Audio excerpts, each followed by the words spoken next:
En el caso del problema 2 nos presenta tres gráficos y tenemos que identificar en ellos los procesos ya sean isotérmicos, isobáricos o isócoros, entendiendo que isotérmico es un proceso en el que la temperatura es constante, isobárico es un proceso en el que la presión es constante e isócoro es un proceso en el que el volumen es constante.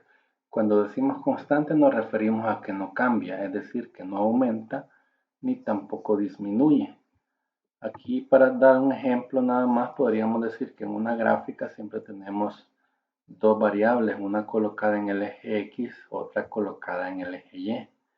Podríamos decir que si partimos, por ejemplo, de una posición como esta y tenemos una línea colocada de esta manera, diríamos que está aumentando tanto en X como también está aumentando en Y, por lo que nos produce este resultado.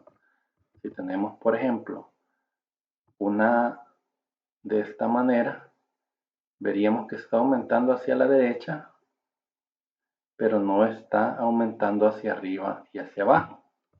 De igual manera, si tenemos una de esta manera, diríamos está aumentando hacia arriba, disminuyendo hacia abajo, pero no está aumentando hacia izquierda, hacia derecha, es decir, hay una variable que no está cambiando, es decir, que está constante.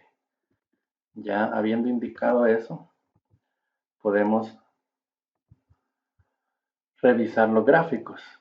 En el primer gráfico tenemos la temperatura en el eje X y tenemos la presión en el eje Y.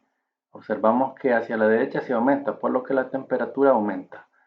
La presión está en Y. Vemos que no aumenta hacia arriba, tampoco disminuye hacia abajo, sino que se mantiene siempre el mismo valor de la presión, por lo que podríamos decir que este proceso es isobárico, es decir, esa presión constante.